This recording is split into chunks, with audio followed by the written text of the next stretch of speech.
मा जाथाय जादों होनदों नोंसिनि आश्रमाव? आदसा गिबियाव आङो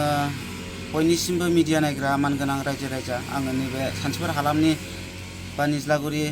हिरिम्बाफुरि आश्रमनि जे नेहाथारि जानानै मानगोनां रायजो राजा गासै मिडिया नायग्राफोरनि सिगाङाव आर'ज गाबदों आखाइ खबजोबना।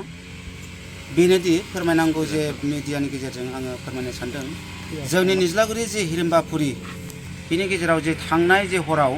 माखासे जोंनि माखासे इनाय माखासे एसे दुथां मानसिफ्रा खोब माखासे धोरोमनि माखासे आसनि बे आसनिनि गेजेराव गोबां जोंहा जोंनि दामग्रा देग्रा मिथिं जानाय बा आर'ज खालामनाय बेयाव जोंहा दामजु हिसाबै जोंहा एमप्ले आरो इउनिट हिसाबै माइक बेफोरखौ जोंहा आरो बिनि माइक्र'फन बेफोरखौ माखासे लांनानै आरो न'नि माखासे हालोदफोर बेफोरखौ एसे गुलाय गुजाय खालामलांदों लेथेर फिथेर खालामलांजोब्बाय। दा बेनि थाखायनो आङो मिडियानि गेजेरजों जोंनि मानगोनां गासै रायजो राजाफोरखौ आङो मिथिहोदों। दा बेनो जोंनि हिरिम्बाफुरिनि जे माखासे डेभेलपमेन्ट आरो माखासे जोंनि जे माखासे जोंनि धोरोम फुजिनाय जायखि धोरोमा जेखौ फुजिया आं बेखौ जेबो साना जा जोंनि धोरोमनि जे माखासे पुर्निमा अमाबैसा प्रतेक जोंहा बेहाय मोनसे जोंहा आर'ज हाबाफारि लायो आरो बे आर'जनि गेजेरजोंनो जोंहा जोंनि जे खुलुमनाय सिबिनाय बिनि गेजेरजोंनो जोङो माखासे जोंनि समाजनि जोंनि धोरोमनि सायाव माखासे खोनासयैनि गेजेराव जोङो खोब माखासे थाइसे थाइनै बुथुमनायनि गेजेरजों रायजो राजानि अनसुंथाइनि गेजेरजोंसो जोङो बे माइक गंसे आरो एमप्ले ओमफ्राय नै दाखालि बिटिआर सरकारनि होफैनाय माइक गंसे बेखौ मोननो हादोंमोन। दा बे गंनै माइकखौ जोंनि माखासे दुथां माखासे सिखाव मानसिया दिनै हरनि गेजेराव खावनानै लानानै थांबाय। नाथाय आङो बेखौनो आङो खोब दुखु मोनदों। दा बेहाय जोंनि माखासे आंनिनो माखासे हेफाजाब आंनिनो लेङाइ आफादगिरि दङ गेदेर आरो जोंहा बारग' दौरि आरो गोबां जोंहा दङ आंनिनो लोगोफोर बिथांमोना सोलाबाखै फैनो। नाथाय आङो नेहाथारि जानानै बेखौनो खावलायनो सानबावदों जोंनि ओनसोलाव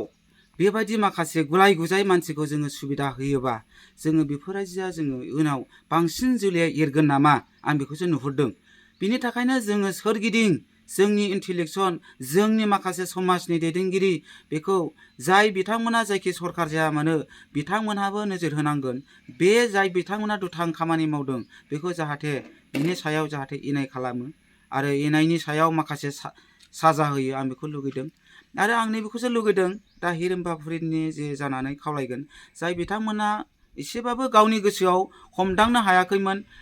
गावनि गोसोआव माबा मोनसे सानफ्लांनानै गोरोन्थिनि गेजेराव गावनि गोरोन्थिया जाबाय आं बेखौ निमाहा होगोन। जानाखि बिथाङा गोरोन्थि जानानै लांफ्लांदोंबा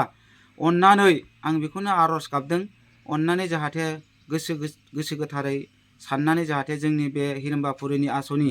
जेसेबांनाखि जे दामजु बा आसनिफोर लांदों बेखौ जाहाथे अननानै आङो खावलायबाय। बे मिडियानि गेजेरजों आं बेखौनो फोसावबावदों जाय बिथांमोना दा समाव मोनसे नङा मोननै मोनथाम नङा मोनब्रै खनसे नङा खननै खामानि मावग्रा बिथांमोना सोरजिदों हागौ खिन्थु बेखौ दा लुगै दिनैनि बिफदआनो गाबोननि बिफद गाबोननि हालोदानो समफोरबो हालोद बेबायदि जायो। बेनिखायनो जायखि धोरोम थाया मानो नैबे जोंनि जेनाखि बाथौ समाजनिफ्राय जों मोनसे सिगाङाव जेनाखि गोमादों थांनाय जे बोसोरथामसो सिगां बेबायदिनो मोनसे हालोद जादों बेहायबो जोंनि माखासे जोंनि बे हिरिम्बाफुरि बाथौनि माखासे डेभेलपमेन्टखौ मेगन सानानै माखासे सोर मावदों बेखौथ' जों बुंनो हाया बिनि सायावबो जोङो एक्सन लादों बिथाङानो खैफोद जाहैदों। दा बिनिखायनो आङो खावलायगोन जोङो सानथामखौ आं रेहाय होगोन सानथामनि गेजेराव जाय बिथाङा अननानै गोरोन्थिफोरखौ निमाहा होनो होननानै आङो खावलायखाबाय बे निमाहानि गेजेराव बिथाङा लुगैयोबा अननानै गोरोन्थिनिखौ गोरोन्थि होननानै सानालासिनो जाहाथे अननानै होफैसिनो मावफ्लांबाय होननानै जाहाथे आर'ज गाबफैयो आं बेखौ खावलायबाय जाहाथे अननानै थाबैनो बेखौ होफैयोबा आङो मिडियानि गेजेरजों पुलिस प्रसासननो फोरमायहरदों ना हराखै नोंथां? ओरैनो पुलिस प्रसेसनखौ जोङो होनो होननानै थांनो जोङो आवगायदोंमोन नाथाय बेहाय पुलिस प्रसेसन होयोबा बा मोनसे एफआइआर होयोबा नाथाय बिनि गेजेराव मोनसे गिदिर माबा मोनसे थांगोन नामा जों बेखौ लाथ'नाय जायाखै। दा बिनि गेजेरजों जोङो एफआइआरखौ जोङो दा दान्दिसे उनावबो थांनोबो हागौ। बेसेबां बेसेननि जागौमोन बेसेबां दामनि दंमोन? ओरैनो बेहायथ' एमप्लि हिसाबैथ' गैयाबाबो जोंनाव गंसेयावनो ओरैनो जोङो माइक्र'फनजों लानानै माइकजों सेक लानानै गैयाबाबो 80-70 बेबायदि एबभनि खरसा आरो बेखौ लानानै गोबांथा आसनि जोंना बाक्सुखौ देख्रेबलांबाय आरो माखासे गोबांथा कागज पटन मोजां मोजां जाहा बे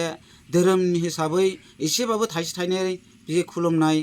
फैसा खुस्रा थिंख्लि बेखौ लानानै थांदों बेयावबो गैयाबाबो जों साननो मोनाखै बोसोरसेनि गेजेराव ओरैनो गैयाबाबो 5-6-7-8 बेबायदि एबभ फैयो नाथाय दा जोङो दासिमाव बेसेबां जादों बेखौ जों साननो मोनाखैमोन बे फैसा थिंख्लि दोननायखौबो लानानै थांदों बुंदो दे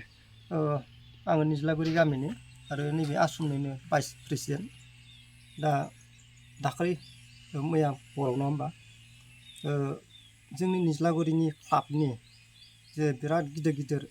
क्लाबाव बायनानै दोननाय नैबे एमप्लि ओमफ्राय बे हरननि खिथु उननिखौल' लांदों सेकलि लांजोबाखै दा जोङो खावलायहरनो लुबैदों जे बाहाय सोरबा गामिनि लोब्बाफोर दङब्ला जाहाथे अननानै जोङो दं बायदि सानदों सन्देहआव मानो होनोब्ला जोंहा थांनाय बोसोराव साबि थालाया गोमादों नाथाय बे हरावनो बै फुराना साबिखौ गोदानखौ एरख'नानै गोजामखौ गालांफिनदों एखे समावनो नोंथांमोननि नैबे आश्रम आरो नोंथांमोननि गामिनि क्लाबनिखौ दा अब्ला जों सन्देह खालामबाय जे बे फुराना साबिखौ दस्रा गामिया मोनलाङा गामियासो लानानै दोनखुमादोंमोन बे फुराना साबिखौ आरो गालांफिनबाय अब्ला बे सन्देह खालामबाय गामिनि दंफायो लोब्बा रायजोआ मा राहा लागोन दा ओंखायनो रायजोआ राहा लागोन दहाय जोंहा नैबे आसामनि सेक्रेटारि बुंनाय बायदि जों बिथांखौ धोरोमनि जानानैबाबो बेखौ पानिशमेन्ट होनो होननानै आवगायदों दहाय सावरायनायबो जादों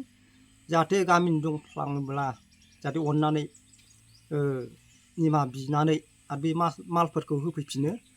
नोंथांमोननि लुबैनाया माने नांफिनजोबगौ औ जाखिनि मोनलांदों दामि बिराद दामनि गोसामोन बे क्लाबनि बुस्थु नालाय बिदिनो 80,000नि मालमोन बियो ओमफ्राय माखासे आरो क्लाबनियाबो जोंनि रायजोआवनो दोनोमोन मन्दिराव आरो जोंनि मन्दिरनिखौबो लांफादों मोननै प्लास जादों आरो दा ओंखायनो आङो नोंथांमोननि मिडियानि गेजेरजों बुंहरबाय जे सानसे नङा सानसे बिदि मावबाय थायोब्ला नङा होमबा निस्सय हाखर गोथौ हाखराव गोलैनो हागौ होननानै आं अननानै खावलायहरबावबाय आरो जाहाथे बिदि मावबाय थाया जेरैखि जाया सिखावखौ हमगोन नामा नोंथांमोना आरो जेरैखि जाया हमनोथ' टारगेट लाबाय जों ओरै अल निज्लागुरि नालाय खोला साउथ दङ सानजा दङ आरो कमला मन्दिरसिम दङ बेखौ जोङो एसे मा होनो बोरै हमनो हागोन नैबेखौ CID बायदि जों फाथायनाय जाबाय आरो बिनि गेजेरावनो आरो क्लाबाबो जाय एसे बेखौ सन्देह खालामनानै CID खालामना हमनो हागोन 10,000 प्राइज होनो नागिरबाय दा बेखौ बेनि गेजेरजों नोंथांमोननि मिडियानि गेजेरजों बुंथिनाय जाबाय गोजोन्थों